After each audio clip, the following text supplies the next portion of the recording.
Hello, my name is Ivan Richmond, and I am the author of a book called The Religion of Good, which is about the spirituality of ethics. Without pushing any religion or ethics on anyone, I present in the book how ordinary people like you and me can clarify our ethics for ourselves using spiritual techniques. It all started when I hit a brick wall when I was trying to figure out ethics for myself. You see, I'm a Wiccan priest, and I wanted to be able to think and speak insightfully about ethics for myself and for my community. If you don't know what Wicca is, that's okay. It's a minority religion. The short version is that my version of Wicca, anyway, has a goddess and a god. It's a nature religion. We have a very simple moral system that focuses on minimizing suffering to others. By the time I transcended this ethical brick wall, I realized that I had something really important to share with the world. So you see, this brick wall is something that I've come to call the ethics crisis. And that's something that I believe that we're in right now in the world as I speak, as you watch this video. And so I've been wrangling with this for a long time, and maybe you have too. And I'm here to connect with people about this. So through these videos, I'd like to share my ideas with you and engage with you as a fellow traveler to share with you the spiritual approach that I took to the ethics crisis. I feel that the world needs a discussion on this right now. So in the last video, I discussed why dogma does not work as a solution to ethics. And in this second video on my series on the ethics crisis, I'm going to discuss why I concluded that reason doesn't actually work either. Stay tuned.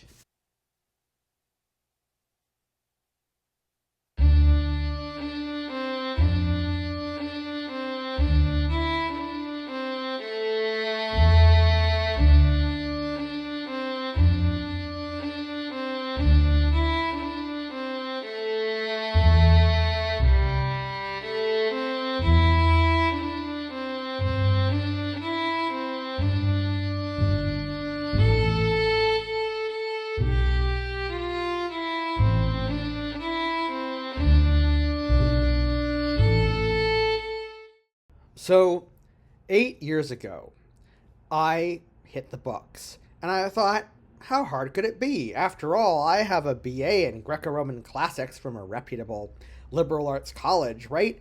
Seems like it ought to be easy for me to figure out an ethical system using philosophy and just go from there. So I resolved to hit the books and read some philosophy, and I figured I'd just pick one.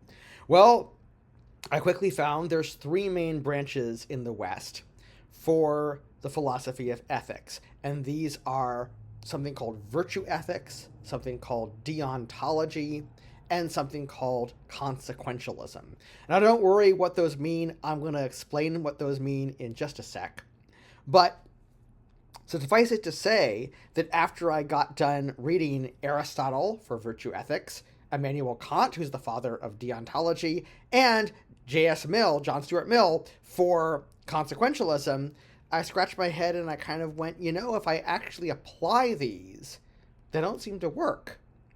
And I was really frustrated. It was like I thought I'd just pick a theory and go. So, what happened? Well, finally, I got a hold of this guy named Alistair MacIntyre. Well, I got a hold of his book, After Virtue. So, MacIntyre is a contemporary professor of philosophy at University of Notre Dame. And he has written a bunch of books, but I only read a couple of them, that basically deal with this exact issue. That is to say, as a philosopher, he believes that reason has failed to give us a workable ethical system. So stay tuned. I'm going to unpack that. All right, so let's start with number one, virtue ethics. So virtue ethics is the concept that there's a set of virtues and you follow them. So virtues are things like courage, mercy, patience. Okay, well, that sounds interesting, but, says McIntyre, which set of virtues do you pick? I mean, how do you know which virtues are good? There doesn't seem to be a virtue for picking virtues. So that doesn't really seem to work. Now, McIntyre actually likes virtue ethics, and he is trying to salvage virtue ethics, and probably did a good job. I mean, he's a university professor. He's very well esteemed, but I felt like his prescription wasn't as persuasive as his diagnosis. In other words, what I got out of McIntyre was I felt like he did a really, really great explanation for why these different systems of ethics have failed. I'm not quite so excited about deep diving in and following him through like 3 or 4 different books in order to understand how he wants to solve the problem of virtue ethics and salvage it, because I kind of feel like if you have to go through all that, it seems like these great geniuses like Aristotle and Immanuel Kant and J.S. Mill already tried, and if they failed, I don't personally feel that I'd benefit from it. So, number 2 is deontology. All right. So that comes to us from Immanuel Kant. And he had this concept called categorical imperatives. Now, all you really need to know about this is if you want to figure out what's right or what's wrong, thought Kant, consider whether your actions would be ones that you could will as a universal rule for everyone, or whether or not you maybe shouldn't do that. So, like let's say, you want to go like, I want to punch philosophers in the face because they're not giving me ethics that I need. And you kind of go, well, wait a second. Do I think it could be a universal law that people could just punch people in the nose when they just don't like them? Probably not, because I don't want people to punch me in the nose. I don't think that's a very good way to do things. I think it's probably a better world if we don't punch each other in the nose, right? So that's deontology. Here is McIntyre's counterexample. Now, obviously, he doesn't mean this counterexample to mean an actual ethical thing. Like, this is supposed to be something that's bad, right? But it shows the problem, okay? And that is this.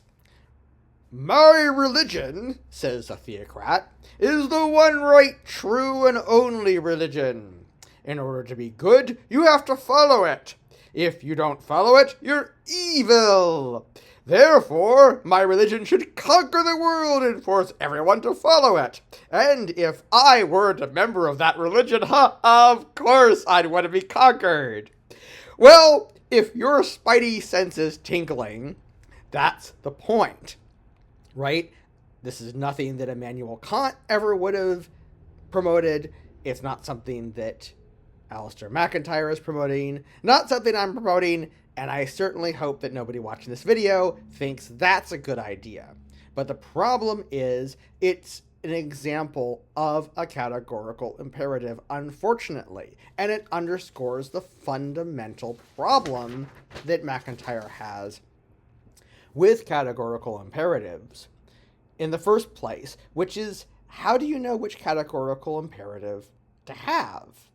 There isn't a categorical imperative for figuring out your categorical imperative. I mean, you can kind of figure it out a little bit, but it's not enough. Like, you don't have enough to go on to actually give you like a good ethical system that actually, puts in the things that you need in the middle of that bell curve and takes out the things that you don't actually want in an ethical system, right? Number 3, consequentialism. So this is the concept that ethics is all about maximizing pleasure and happiness and minimizing suffering for everyone. Sounds great, right? Well, not so fast. McIntyre's complaint about this is that depending on how you define happiness and suffering, you're going to have radically different theories of consequentialism. In other words, you're going to do the calculations differently. So I'm not going to attempt to summarize it in much depth because he goes through about like 20 different examples. I'm going to give kind of like a composite example that's a sort of thing that McIntyre might have given, and it's probably somewhere in his book, but I just can't remember exactly where. But okay, so in the Cold War, right, you have on the one side, you have the authoritarian communists, and on the other side, you have the free society, free market capitalists.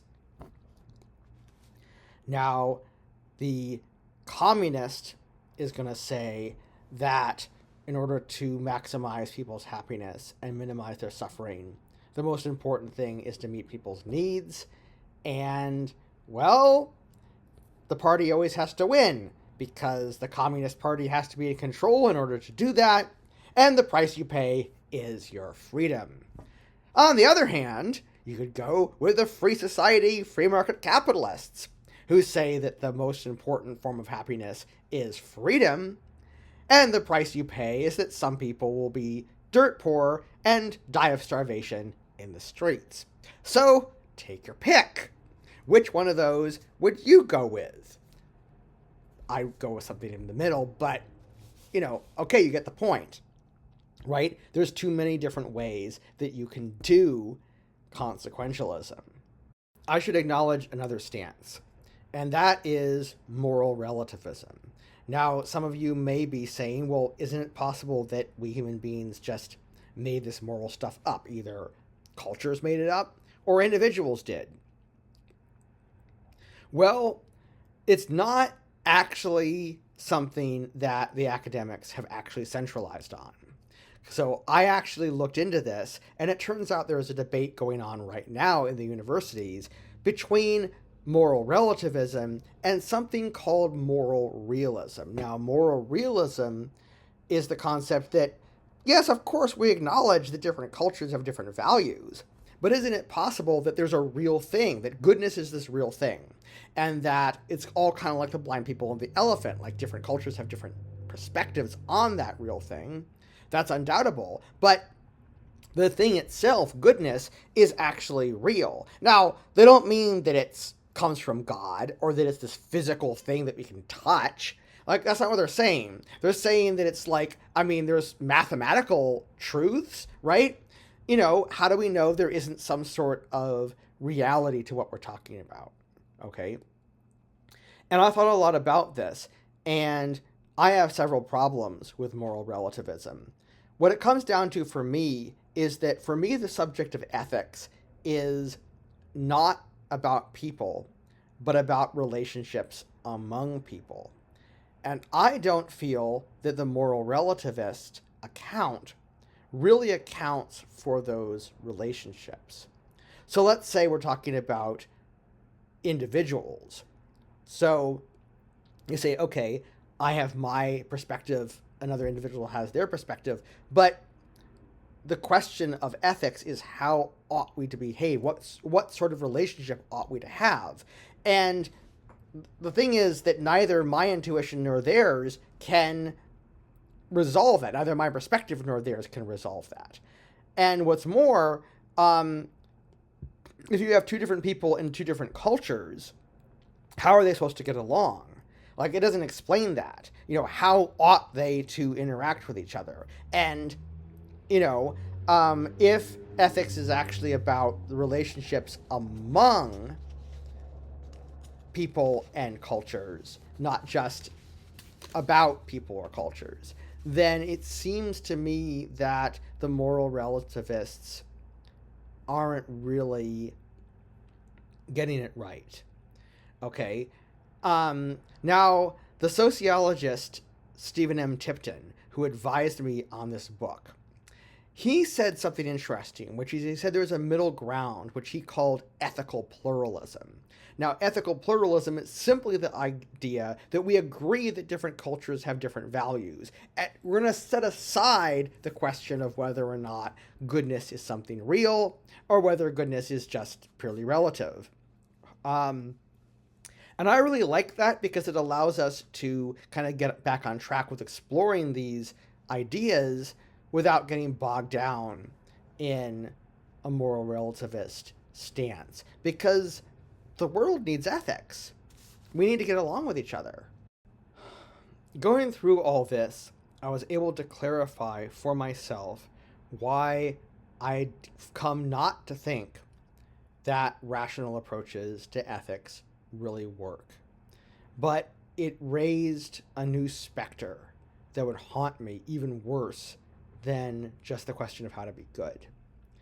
I was facing nihilism, and I think that's something that we're actually all facing, whether we know it or not. That's sort of lurking in the back there. And like there was this one time when I had this really bad back spasm, okay, where I was sitting on the couch and my back just seized up. So I leaped up, and leaping up, it spasmed even more, and I had to sit down to get relief from standing up. So like both sitting down and standing up were these really painful things. And I finally like rolled up into a ball on the couch and was just like, in pain. That's what it felt like. It was like I can't do anything, not even give up, because the thing is that there doesn't seem to be any rational approach to ethics, but moral relativism doesn't make sense to me either. So I can't even go with that, So I really faced a pretty bad brick wall. And I'm going to stop this video there because this is the ethics crisis. And in the next video, I'm going to talk about some intuitive approaches and a few other approaches to kind of round out this subject of why I think it's so hard to get at the question of ethics.